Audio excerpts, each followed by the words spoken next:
What is up, everybody? Welcome back to another episode of the Chasing Daylight podcast. Got another Monday interview for you guys today. Joe's joining me on this one. What's up, brother? What's up? What's up? When's the last time you sat in on an interview? It's been a while. It's been a while since you invited me. Oh wow, that's not cool. I always try to do the interviews in the daytime, and these slackers. Well, I set this one up, so yeah, so that helps. All right, so let's bring in our guest. We got some new intro music that we debuted last week. So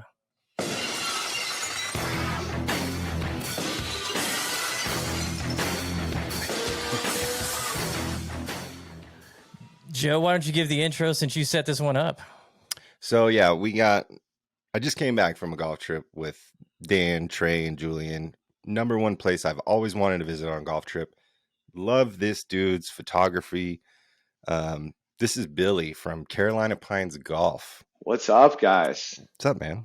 Welcome to the show, sir. Yeah, thank you so much for having me. Happy to be here. Was really pumped when Joe reached out and definitely wanted to join and been following you guys for a while. I think you had reposted something of mine, I don't know, a couple of years ago, maybe now. Probably close to it. It's definitely over a year ago. And I know we got connected then, and I've been following you guys out in the Vegas area scene ever since. So. Right on. Well, appreciate that. Thank you so much. Absolutely. Yeah, man. Huge fan of your work. Thank you. For listeners of the podcast, I've said it like every month, probably. Like North Carolina was one of those places I wanted to go. It was the top of my list, and your photography and your posts are super inspiring, incredible work that you do, and just kind of motivated me. And we finally checked it off the list a couple of weeks ago, and it was more than I expected. It was incredible. That's awesome, man. And that encompasses, everything that I personally and we love to hear about, what we were trying to show off really is the awesome golf in this area. And, hearing stories like that, which we do, we get DMs all the time about people coming and, whether they've made the trip already or they're getting ready to make the trip. They want to know what courses, do we have the right list? Should we switch some stuff out? And it's tough to go wrong down here. And I never want to steer people away from a place. There's just so many great options. Right. So, but yeah, I mean, I'm glad you finally made it. Yeah, me too. So where are you based out of? And if you want to just mention where you're based out of and what you're doing with Carolina Pines Golf and, how you got started. Just give us the elevator pitch. Yeah, for sure. So I'm based out of Raleigh, North Carolina. I'm originally from upstate New York, so not a Carolina boy originally. But when I moved down here, I wasn't a big golfer, but I needed, a way to get outside. And I had some buddies that were playing and, got into it, got hooked, got the bug, and just started to realize that this area was just a hotbed for awesome golf, good value, and then Pinehurst being so close, there was a whole nother element of awesome golf that was really accessible, right? So I kind of just fell in love with it and started getting onto social media and taking some pictures with my iPhone and posting stuff on my regular account, but quickly realized that I was probably doing a little bit too much and maybe was, overloading my normal friends with golf pics all the time. So I created this account called Carolina Pines, and really why I called it Carolina Pines is because you don't have pine trees like they do down here. These long leaf pines, where I'm from originally in New York, it's just a totally different look, and I think they're fascinating and they look awesome, and I think they're a huge characteristic of a lot of the golf courses down here, right? You see them just lined with those big time, the needles everywhere, and so that's kind of the whole thing behind how the name started. So we called it Carolina Pines and started putting our iPhone pictures there for 6 months or so, and then obviously started following guys.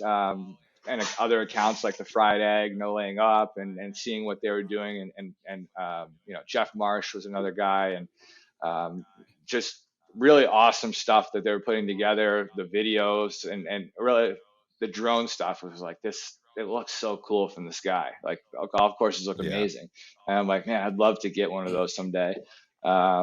And finally, I saw a video in I think early 2020 timeframe that the Fried Egg posted. I'm like, I'm going to buy a drone next weekend. I'm going to buy an entry level drone, and I'm going to dip my toe in the water and see what happens. And I bought it and I crashed it in the first 48 hours, and I had to send it back to DJI, and No. and then I haven't crashed one since, knock on wood. But that's There you go. kind of how it started, and we started just kind of taking pictures and going about the process from there. And originally I don't have any background in photography, kind of just worked my way through it and taught myself kind of how to fly it and that whole thing. And so it's been a journey, an evolution, one that haven't really tried to rush too much and just kind of let it happen organically. So, but Yeah, well, shit, man, you're doing a good job. I appreciate it, and it's kind of like a side hobby right now. It's not a full-time gig for me, but I really enjoy working with a couple courses in the area on a regular basis. Like some of the ones that you guys just visited for sure. Yeah. Tobacco Road, Mid Pines, Pine Needle, Southern Pines, Pinehurst. Mhm. I mean, being so close to them, it definitely has helped grow the account, obviously, because there's great golf courses to show off. So as much as I like to think that I'm a really good photographer, I have really good golf courses to take pictures of. So that definitely helps.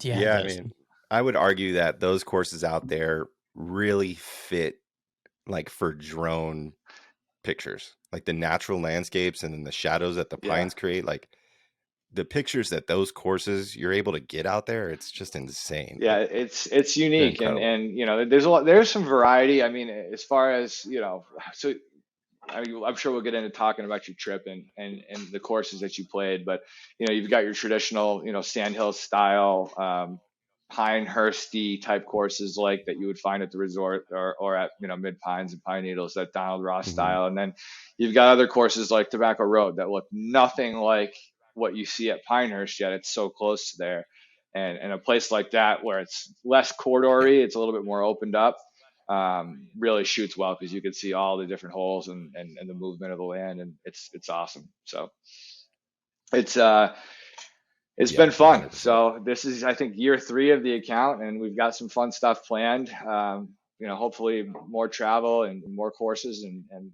maybe even some new forms of I guess engagement and media. Trying to tell some more stories about the places we're going to visit. So maybe a little bit beyond social, just Instagram stuff. So Awesome. Okay, so I've heard you say "we" a bunch of times. Is how many people are actually involved in it's the account? it's just me. The collective You know, the the collective collective we, "we." exactly. Yeah. There's some other folks behind the scenes that I have, helping me out with a couple of things here and there, that want to be involved and that, enjoy the photography and the videography aspect of stuff that I'll pull in, and friends that, I'll get the opportunity to go on a trip to do some shooting that I'll bring with me that want to get involved and stuff like that. Um, so yeah, but mostly Yeah, I me mean, behind the camera always, and definitely with the editing. yeah, I mean, you kind of have a zone where you're so lucky to have, and I think golf, like photography, has just exploded in the past few years. Like you said, Jeff Marsh, you Yep. got Kyle Walton, like Sweet Spot does a Oh great yeah. job. What's the dude in Frisco? He's amazing. There's so many. Evan Schiller, Brian Orr. We've had Brian Yep. Orr Channing on the podcast Benjamin. All before. these Channing guys Benjamin, were, and you. yeah. Yeah, you're dialed in on that area though. You got your zone covered, Which is, yeah, it's unique. I mean, they're all those guys are. I don't even put myself in the same class as a lot of those guys because they've been doing it as a profession for so long, and they're elite at what they do, and you can tell the difference when you really look at their Mhm. images. I mean, they're incredibly crisp, and but I think I've looked at what they do and drew inspiration from a lot of it, and then tried to evolve and see how I could put my own touch on stuff. And and I've talked with some of those guys and messaged with some of those guys, and guys like Jeff, he's been super supportive of the journey, and given me great Mhm. feedback about where I was and where I'm at now, and hopefully where we go in the future. So, but yeah, it seems like it's just a great community Yeah, overall that kind of really supports people. Great community. Yeah. it's wild because I did freelance photography before I got into golf, and one of the reasons I like resonated with the golf community so much was how willing other golfers are to help other golfers, whether it be with the blog when I started it, or with a swing tip, or, helping to get a tee times. And the photography community was just nothing but a bunch of assholes. And it was really tough. It was, and I get it, it's their livelihood. And when you have something figured out and it's niche and people are thrilled about it, you don't want to give that information out. So it's good to hear that like the golf photography community is at least has a little bit more respect for each other. Yeah, I mean, and I wouldn't even say that I'm embedded into the fabric of it too deeply, right? Because it's definitely something that is a side project for me, and I kind of do stay in my region down here, right? I haven't been too far out, but I've, the folks that I've talked to have been nothing but supportive, and I haven't really run into any of that type of stuff. And so yeah, I mean, and I think, people network a lot, and you're able to get exposure to new places, new opportunities, whether it's not just courses, but brands, want to do shoots out on golf courses and stuff like that. So, I think you gotta stay open-minded. Yeah, 100%. Even every time I message any of the golf photographers, and I'm not a golf photographer, they're always super welcoming and, answering my messages, and, it's a great community. All those guys are awesome. So you said you're looking into the future. Are you trying to expand your region, or are you looking to travel, do more golf travel and take pictures and footage elsewhere? Yeah, definitely. Trying to get outside of Raleigh and Pinehurst more this year, and try to get into South Carolina more, and try to feature some of the great golf that's down there, Myrtle Beach and Charleston, and there's some new courses being built in the Columbia area. So I know Broom's Edge, Kyle Franz is doing. Dude, Broom's Edge, like, yeah, that place. The routing so looks awesome. Looks like an absolute fun park. Like, I don't know how many split fairways I saw, but it just looks ridiculous. And yeah, I think old Barnwell looks really, really cool too. The work that they did too, there. Yeah. So I know all those are private clubs. So hopefully one way we'll find our way out there. But there's so much good public golf even available in the Myrtle Beach area alone. If you guys are ever interested in the future and looking to get back to the Carolinas, it's a great area where there's so much golf, and it's pretty affordable too, I would say. I mean, it definitely won't break the bank going out there. So yeah. But new. I'm so jealous when I hear new courses. We don't get any new courses out here. No, we're done. There's never going to be a new golf course in Vegas. Well, they're not building a ton lately, I guess. But I mean, we've been fortunate in the Carolinas where we're getting, those, and then obviously with the news out of Pinehurst with Tom Doak and Pinehurst number 10, that definitely got people fired up, I think. So that'll be fun, and I hope to get down there and kind of see some of that come together, potentially maybe some of these other properties too as they're being built, and put up some photos of kind of that process, and a little bit of that. So that would be cool. Yeah, I would have loved to get down to the Doak course just to check it out and just maybe try and walk some of the ground. That opens next spring. They're looking forward to. Do you have a relationship with Pinehurst? Nothing formal.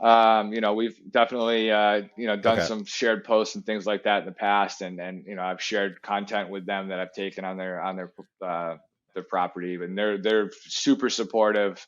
Their marketing group I've chatted with them a bunch, and they're awesome.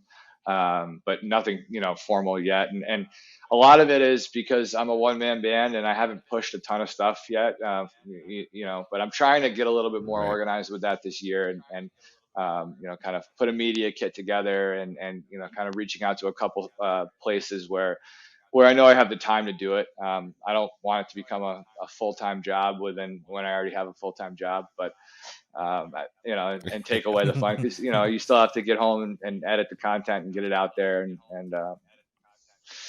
yeah, I was just asking because the new course is coming, and then the U.S. Open returns to Pinehurst next year, so maybe we see some Carolina Pines U.S. Open content coming.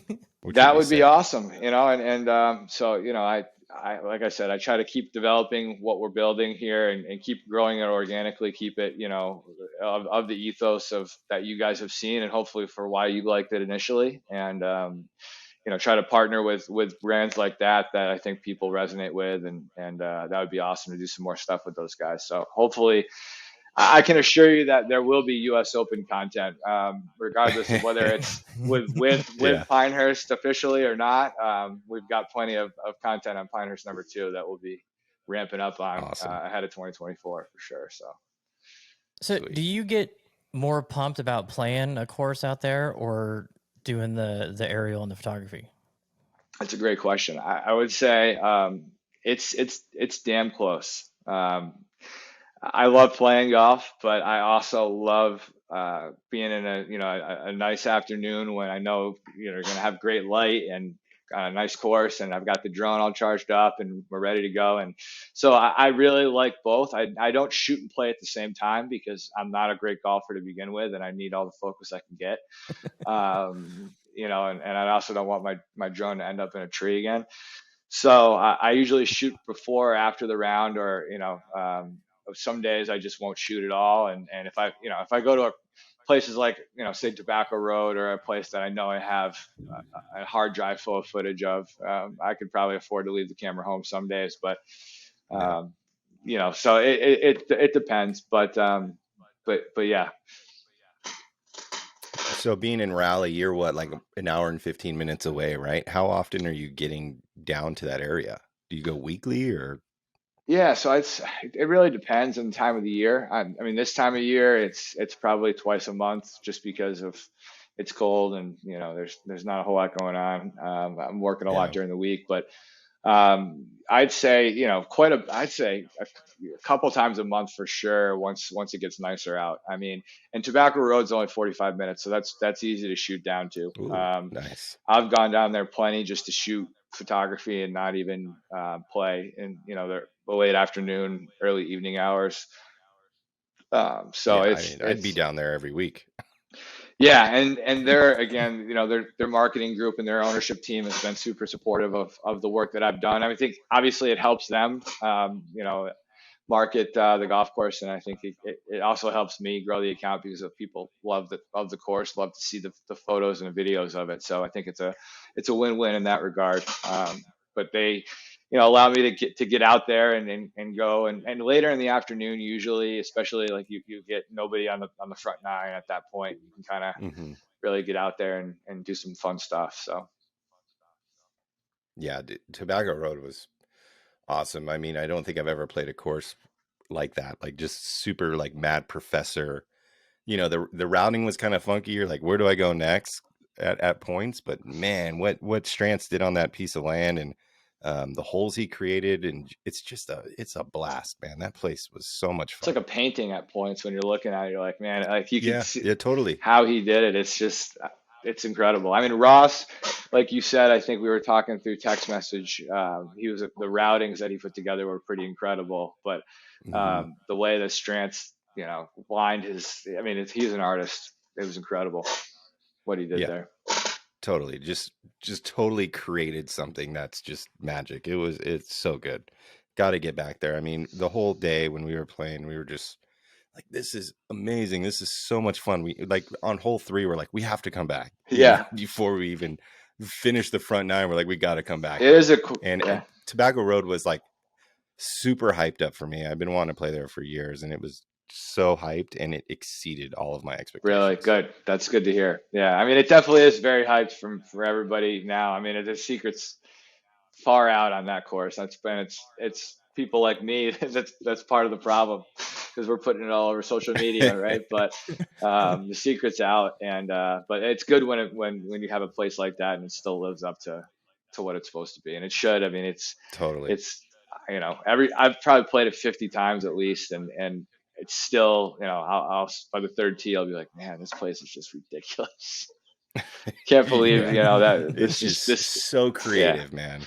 Absolutely. So I'm bringing a group there in end of March, all 3 guys who haven't played, out of towners that are coming in. And I just love playing the course with people who haven't played it before, because it's just, they walk around with their jaw on the floor the whole time. They just can't believe that they're golfing across Yeah. some of that stuff. So yeah, it's fun. Yeah, I mean that place is just so good. And that opening, it's just like, welcome. How you doing? Welcome to the playground. Like, nice to see For sure. The Jurassic Park moment. you. Yeah, so good. So where else did you guys get a chance to check off the list? So yeah, we did. I've been wanting to play Mid Pines for a long time. Well, after Tobacco Road, we went and did the Cradle. First experience at Pinehurst, all that history in the clubhouse, which is incredible. Yeah. Then the next day we did Mid Pines and Pine Needles 36 that day, which being a big fan of No Laying Up, I watched most of their videos and they did Oh yeah. I think they did a tourist sauce out there, and they're so good with their words, like how they hype up courses and how accurately they describe them in a non normal way. They're so good at that, especially Neil. But Mid Pines, I was really stoked on. I did not expect it to be as hard as it was. That place was the toughest course that we played. I think it was even tougher than Tobacco Road. Oh yeah. But we did Mid Pines, then we played Pine Needles, and then your suggestion, which forever grateful, forever Southern Pines. Yeah. That we hit the tee on number 4, and we all looked at each other like, how did we get here? This is the greatest. It was just so good. Yeah, that place is. I mean, all the golf down there was amazing. It is, and we're super spoiled. But I mean, having that come out of I don't want to say come out of nowhere, right? Because it's been around since 1906. So, and it was a staple. Right, It's a right. staple golf course for the village of Southern Pines and the community and the everyday golfer in the area. That was their still is their home course, right? And when the Elks Right. Club owned it, and it was the bones of what you saw. It was always there. It was a masterclass routing, and it fell into Insane. the right hands, thankfully, finally. I think there's a couple different people that wanted to buy it, and ultimately Kelly Miller and the Ross Resorts Group, which I think were the right people to end up with that Perfect course, fit. right? Perfect fit. With them owning the other 2 Ross courses right down the road, and what Kyle has been able to do to come into those properties and really revive them, and I mean, the work that he did at Southern Pines might be the most dramatic out of the 3. In my opinion. So it's pretty awesome. I wish I was able to play it before the reno, just to see the change, because it's so good now. It everybody, my buddy's going out there next week, I think, and he said, do you recommend anywhere else? He said he was playing like 4, 2, and 8, I think, or something. I said, you cannot miss Southern Pines. Is that Cliff? Cliff. Yeah. You could lay that course out 250 times and not come up with a better routing than it currently is. Yeah, it's unreal. It really is. And so I mean that was one where they were redoing that right as the account was really starting to get steam, and I was able to get down there and take pictures of it when it just opened, and that was really cool experience to be able to kind of put that on display. Being so close, I was just able to go down there and just get out there one night and took some pictures, and they were some of the first ones that ended up going out. So, Awesome. Yeah, they're putting a putting course in. They are. They're putting a ton of money. They are. Yep. They're putting. I'm sure a new clubhouse eventually will come, although I don't know if that's been formally announced yet. But I'm sure that's in the plans at some point. But the putting course is there. I'm sure some lodges of some sort will be available at some point. So. Yeah, it's a pretty cool thing that they're building over there, and I know there's another 9 holes potentially. Are they going to do it? Do you know anything about it? I don't think there's any development plans whatsoever to touch those right now. That property right now, but just the fact that it's there, I don't think that that ownership group would dare do anything to necessarily build over that right now. I mean, I think they have way too much respect for Donald Ross's legacy and history that I think they may just kind of see what happens with that. And it wouldn't be a bad idea considering.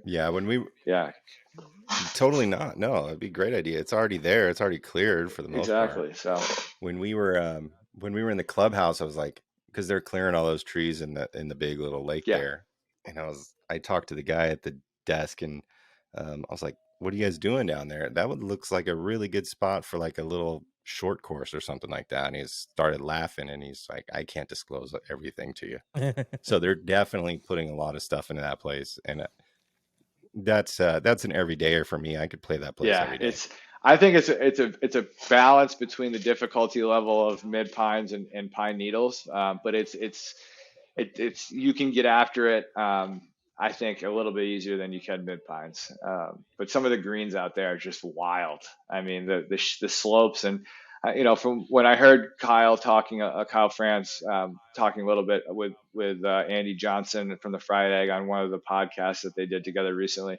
Mm-hmm. He was talking about that he tried to model that restoration more after Ross's earlier work, which was he was younger when he was a little bit more aggressive, a little bit more brazen, bold with some of his contouring and his shapes, and I think you really see that in the green complexes over there because some of them are just like, I mean, humped up, like you'd almost see it Tobacco Road. Yeah. And then, you don't Big necessarily see that at Pine Needles, which was something he did a little bit later on in life. So,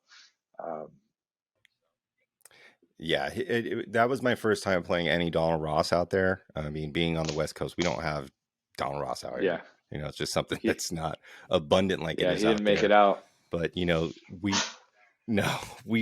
mean, there's one we just in kept Cali. finding, I'm sure there's probably one or two maybe, but we kept finding ourselves we just started saying like, we got Donnied, we got Ross because, those false fronts are really tricky.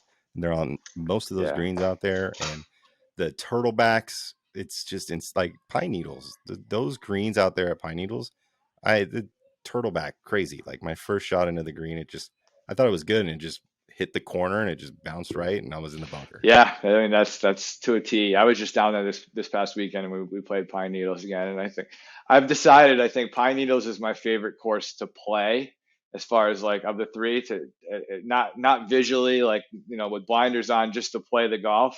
I think it's the easiest for my game at least. There's space out there. Yeah, it's a bit there's more wide space. open, bit more open. Mid Pines the hardest for sure. I mean, it's that course. I never play well there, but I'm always walking around with my jaw on the floor because it's so. The back nine is like incredible. Totally. So that place is awesome, and then Southern Pines is obviously just kind of a hybrid of the two. Maybe even like a Mid Pines on steroids, if you will, visually. But they're super lucky. When we played Pine Needles, I did not expect to enjoy that course as much as I did.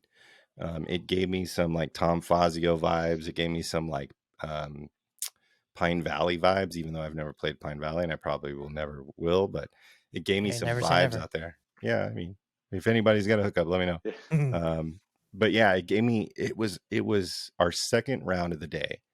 A lot of the times on golf trips, on your second round of the day, you've had a few beers and it's kind of like the funner round. And I think Pine Needles fit that so perfectly. Like, we were all just having a good time. We played like a shamble between us. We all put like $10 in and just kind of really enjoyed it. We switched teammates every 6 holes, and it was the perfect second 18 for the day.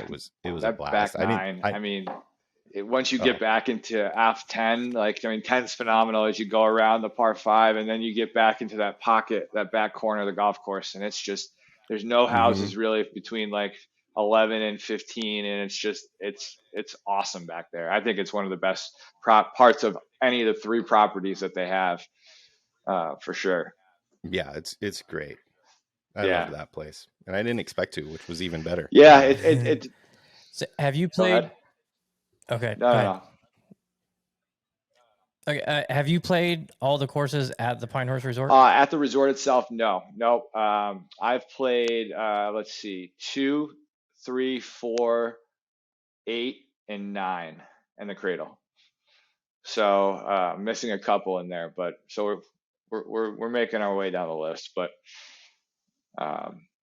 so is the hype real for 2? The hype is real. It's really it's awesome. I mean, if you're a Donald Ross fan and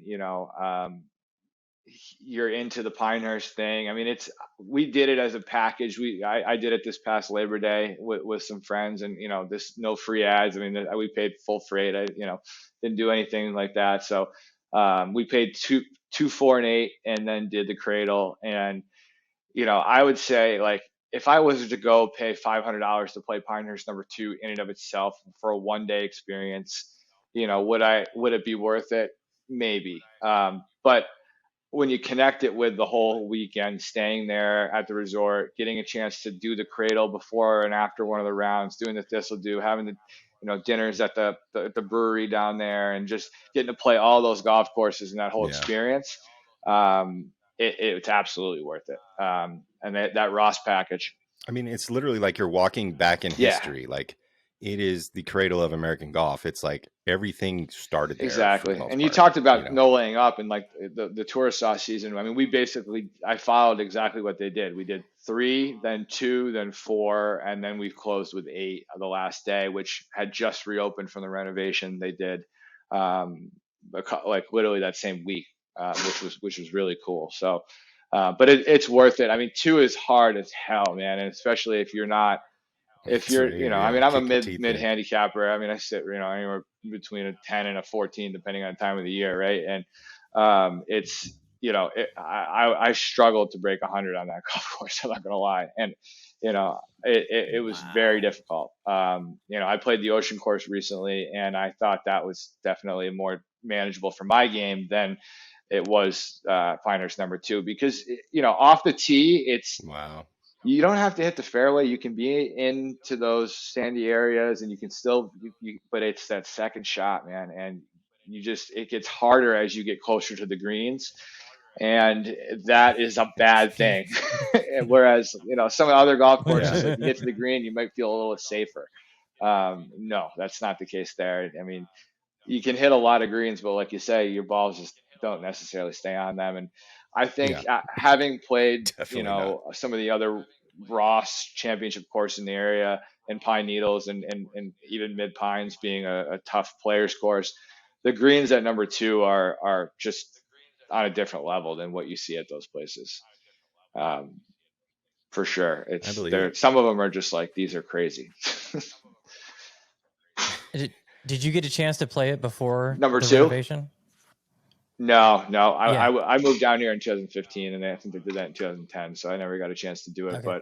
But looking at old photos, you can't believe that it even got to the point of looking like that. Yeah. We were talking about it a couple weeks ago.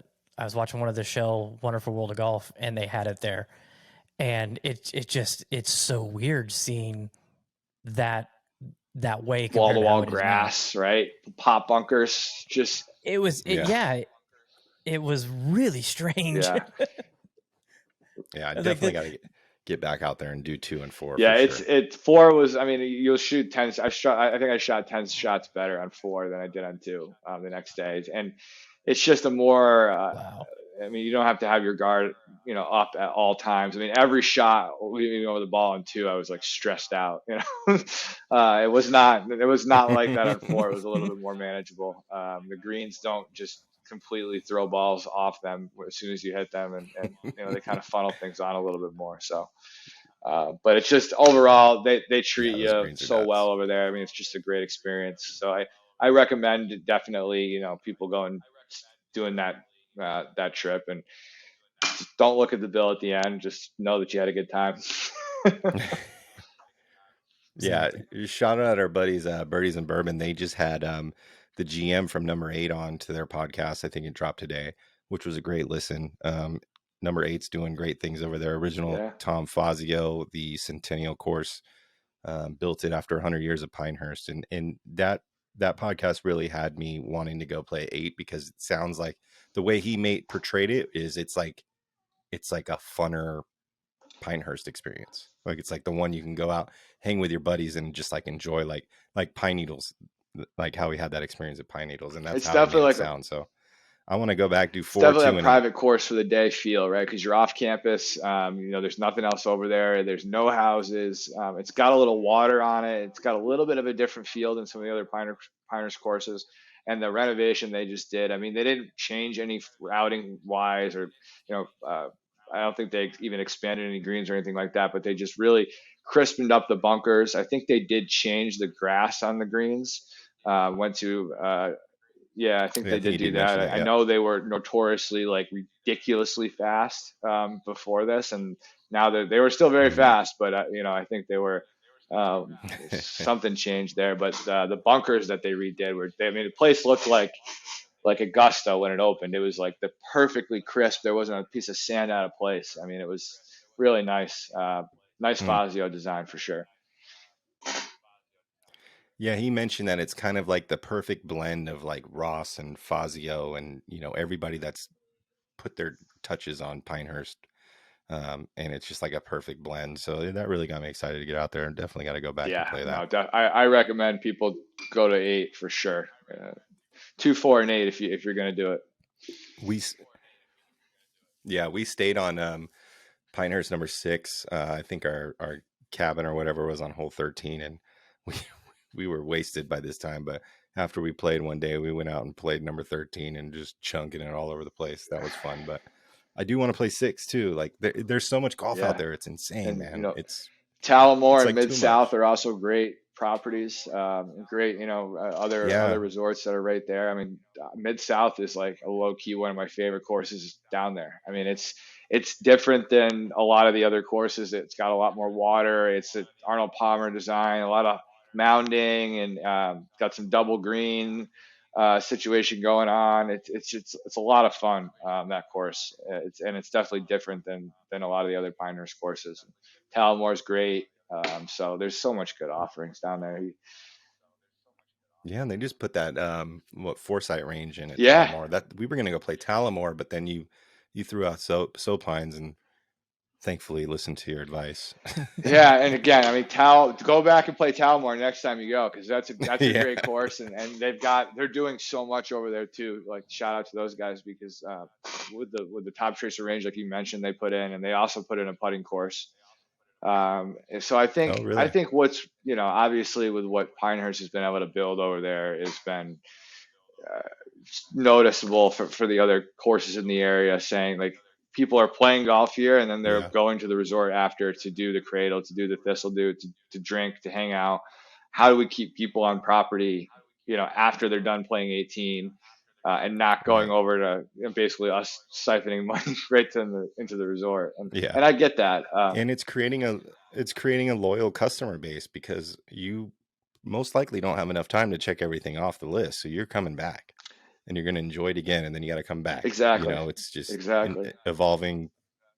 Yeah, it And is. we were talking about, because we all went down there for our birthday. We were like, we should probably do this every year for our birthday. Yeah, and I've got buddies who we just did the Pinehurst trip with that are not necessarily guys that I would expect to want to do the same trip over and over again every year.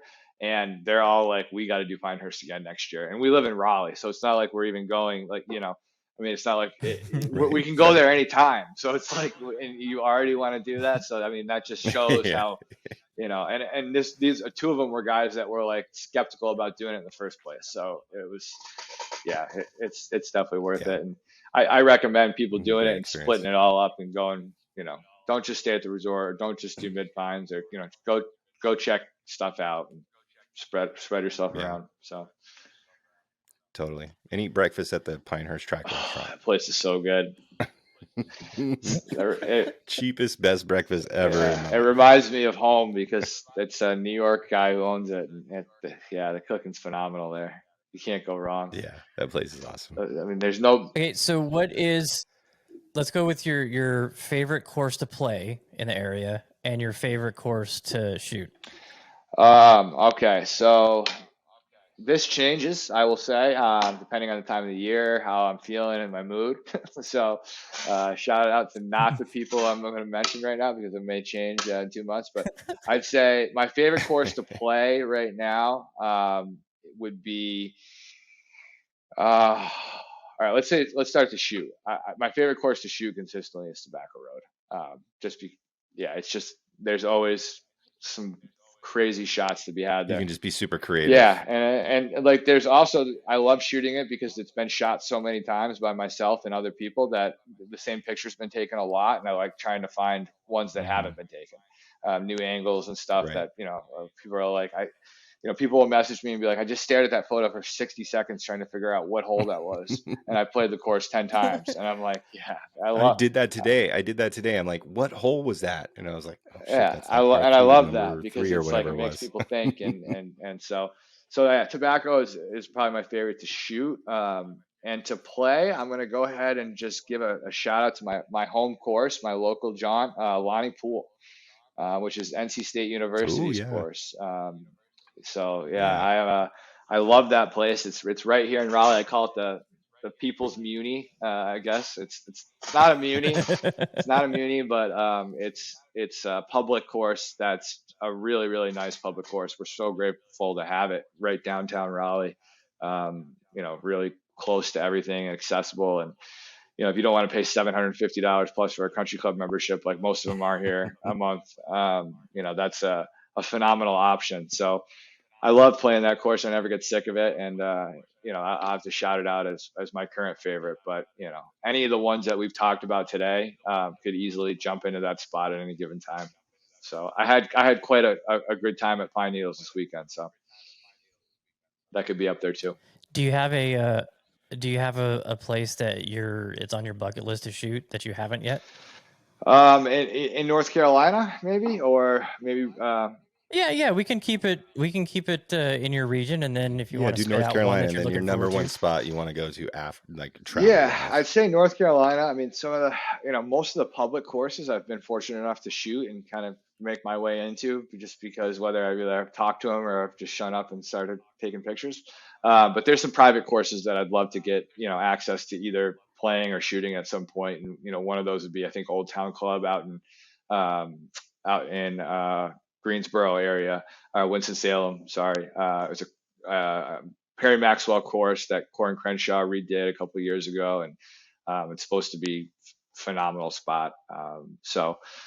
That would be one I'd love to shoot at, and maybe even Dormy Club. I did a little bit this past year down there with. I played around and got like a 10-minute flight in with some quick photos.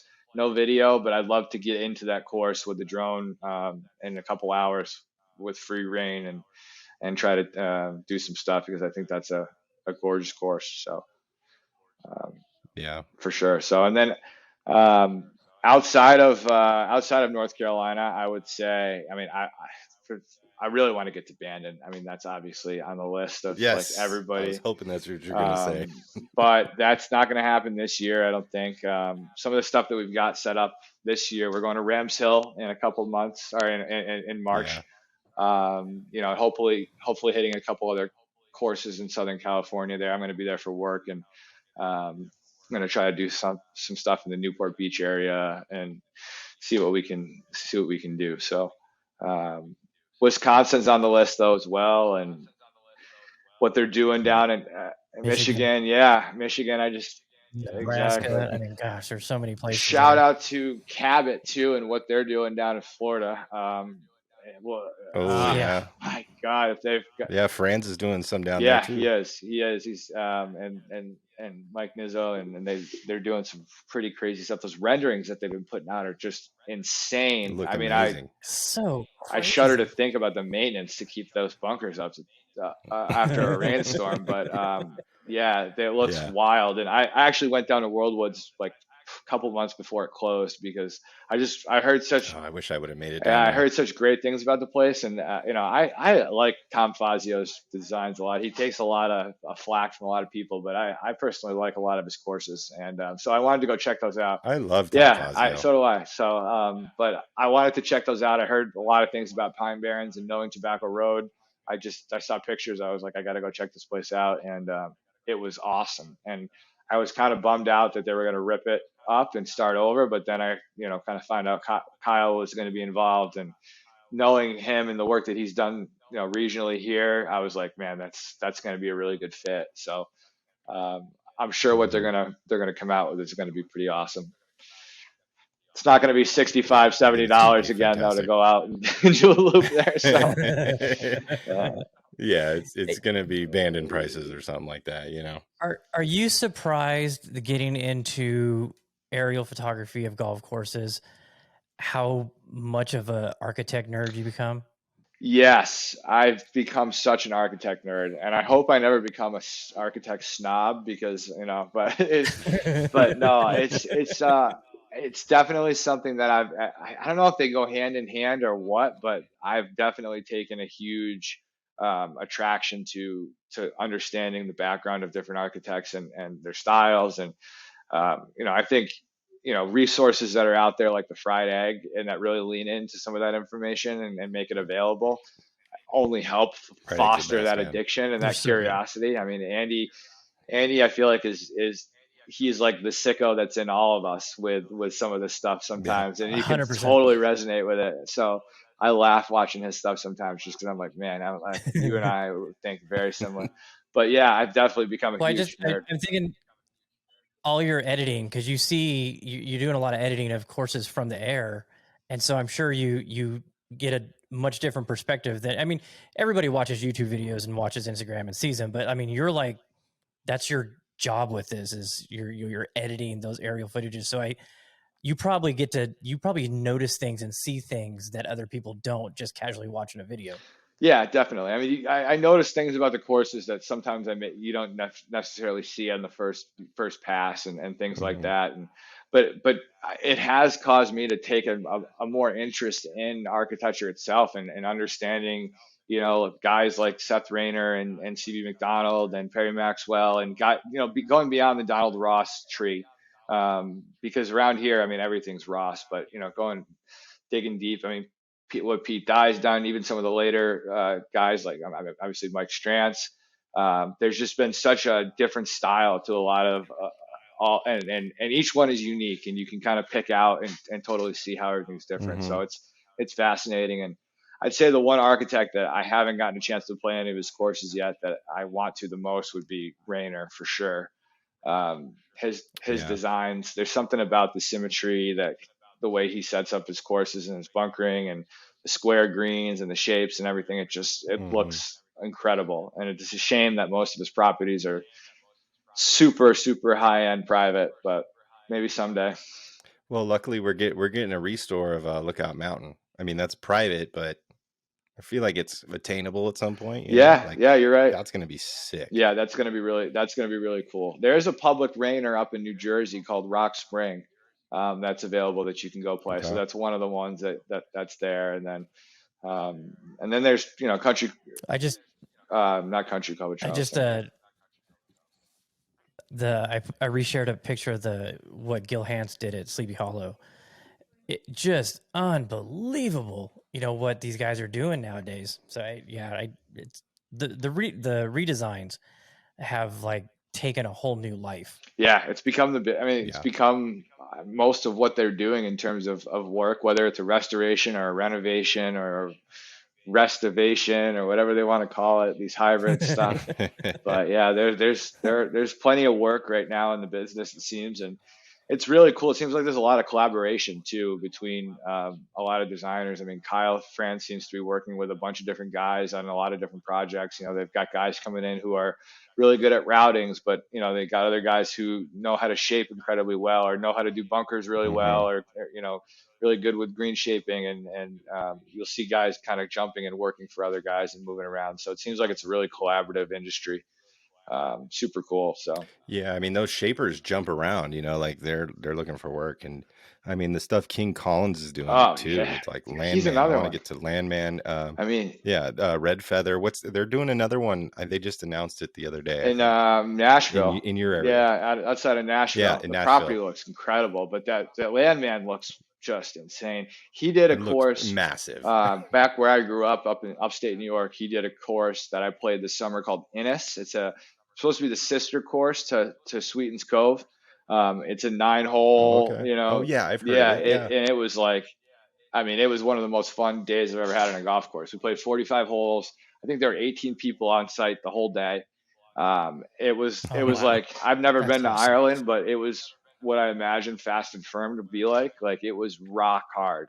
I mean, Yeah. rock hard, which was a ton of fun. The ball would just roll forever. Everything was short grass, wall to wall. I mean, there's no rough anywhere in the Yeah. course. So it's a, That's yeah, banded. yeah, exactly. It was something like that. So it was a Yeah. ton of fun. But what's your thoughts on the, Fried Egg just did it with Rob on that Pinehurst situation? yeah, so I didn't listen to the full second half of that of what happened with, why Hmm. it didn't end up going forward. I mean, I thought that the idea of the course was super, super creative. It, Um, it's I awesome. mean, like that guy they're pushing the limits right now in terms of the maximalism side of things, and I think it's filling Totally. a void that's needed because there's a lot of minimalism happening, and maybe it's not the Hmm. most. I heard Andy Johnson talking about it on their latest podcast. Maybe it's not the most sustainable thing for golf in terms of, being able to manage that from an agronomic perspective long term. But I mean, you have guys like Mike Strantz. We're doing stuff like that, and we're all fawning over his courses today like crazy. So Right. I think there's a space as long as it's not happening everywhere. I think if he's able to Right. capture in that nation and it's not being copied by a bunch of people, then I think there's a market for it without a doubt. Yeah, I think it'd be incredible for them to do it. I hope they do Yeah, one I'd day. like to see them get some more stuff in our area for sure. But he's a super down to I, earth guy. I mean, he's reposted some of my stuff on his account when I posted stuff Yeah. on Innis, and yeah. So Rob seems like a great guy. Yeah. all right, let's hear a drone story that will give everybody a chuckle. I'm sure you've got a couple. Oh man, a drone story that sheesh. Well, I mean, I guess I could tell the story about when I first got it. I mean, the first drone I ever got, it's the only one I ever didn't come back with. But I decided to take it up to, I have a boat on a lake about 25 minutes north of where I live, and it snowed in Raleigh. I got it in the winter, and it snowed that weekend. So I'm like, I'll go up there and fly the drone over the marina, and in the snow. It usually doesn't snow down here. It'll be cool to look at. And I did it, and it was fine, and it was one of my first flights, but I got the footage and was happy. Spent about 45 minutes and got out of there. I was like, oh, this is good. So driving home, and I passed by my golf course, and I said, oh, why don't I just pull in and just get one shot of one of these fairways, and it'll be pretty cool with the snow on it and the bunkers, and what's the worst that could happen? Well, what's the worst that could happen was I could fly into a tree 15 seconds after taking off and crashing my new drone 48 hours after I'd taken it out of the box. So, I didn't have a line of sight on it. I was looking at the screen. I mean, it was right, it was 100 feet away. I just wasn't looking at it, and I was going up and away, and I was inexperienced, and it hit a pine tree, and I just all of a sudden saw it on the screen, tumbling, boom. Oh man. Yeah, no, not great, but they have insurance on these things, which is a must do if you buy a drone. And thankfully, DJ had it.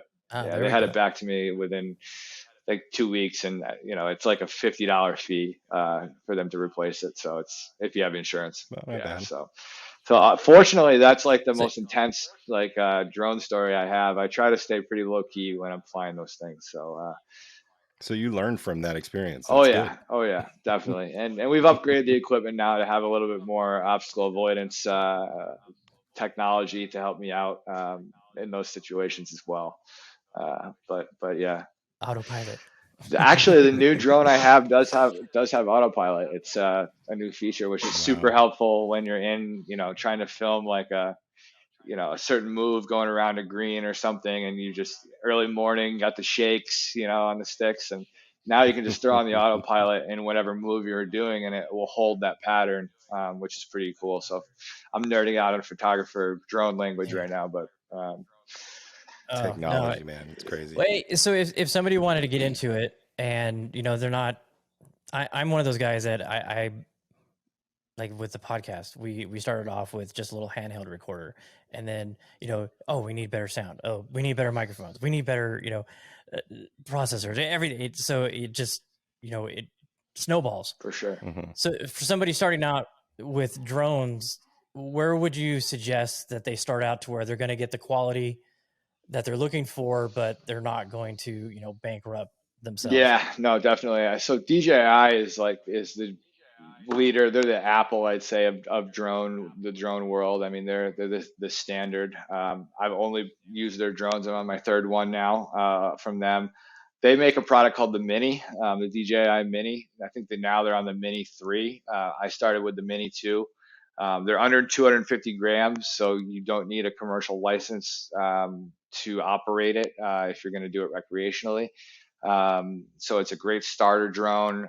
They have the newer ones now, I think, are in a price point between, I think you can buy the 2 for around like $500. Maybe the 3 is around $750, but it's got some new features in it like obstacle avoidance, which comes in handy for a new drone user, as I just told you.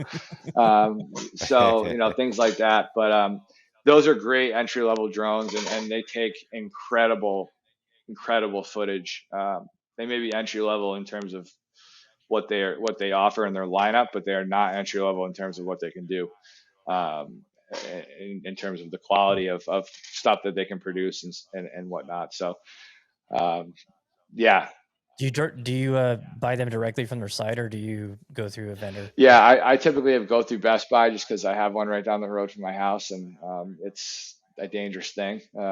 So no, I've gone through them. Well, that's good to know. I mean, it's not because I B&H photography is like huge, online place where people go, but knowing that you can go to Best Buy and get it is they have it, and it's price competitive from what I've seen against everywhere else. It's pretty standard on the pricing. I haven't seen them vary anywhere else, and they have them in stock, and they've always got batteries and everything I need. So to have it right there, it's pretty nice.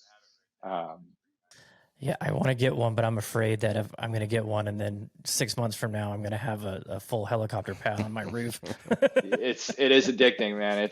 Like I said, I'm on my third one. I've upgraded every year. I've just wanted to, they put out they do put out drones a little bit too much. DJI, that's my only thing. I wish they would chill a little bit because they put a new one out and you're like, oh, I got to get that. But hey, golf clubs too. Yeah, and it's totally not. I've hit a point now where I can use the one I have for a couple of years. Like I definitely don't need to get a new one after this because I'm not good enough to maximize the quality that this thing will be able to put out. So, so that I'd say the DJI Mini is a great entry level drone. You can get the 2 now, I think, for a really reasonable price, and just get the insurance. I would recommend anybody just get the insurance. Because then you can fly pretty much worry-free. Screen just like went pink, pixelated. You had a pretty cheesy shit-eating grin on your face. So. We were just. What'd you last thing you hear? What'd you hear last? Best Buy something. Okay, all right. Yeah. We were going over some entry-level drone pricing and where to start. So, you got anything else, Joe? We're about to hit that hour mark, and yeah, man, I don't think so. Carolina Pines Golf, man. Check them out. Offers prints. I'm going to need to get a print at some point. But check them out. Anything you got, anything you want to send people to or anything like that, anything upcoming, let them know. Not really. Just kind of keeping it as we have, slow and steady. And, we'll be obviously getting fired up for the content season here once the winter breaks over the next couple of days, and more stuff to come this year. And I just, again, appreciate all the support from you guys and having me on and for highlighting the work and all the good feedback. So, yeah. Are you just on Instagram, or do you have a YouTube channel as well? I do have a YouTube channel that I just started recently. I think it has like maybe 13 followers right now. So hey, right on. We're right there with you. It's new, so we'll plug that. I'm going to definitely try to build that out more this year with some longer content and maybe a little bit of storytelling and some stuff on a little behind the scenes on how courses get set up and things like that. So just got to find the time. Got lots of ideas, but stay tuned to that and our regular Instagram channel for what's to come. All right, on. Hey, Billy, thanks so much for joining us, man. We really appreciate it. Love hearing your background story and looking forward to see what you got coming down the pipes. Definitely, guys, and I'll be sure to let you guys know when I head out your way. We'll have to please get together and play some golf. Absolutely. Most definitely. All right, Matt and Joe, appreciate it. Take care, guys. Thanks a lot. Thanks, man. Later.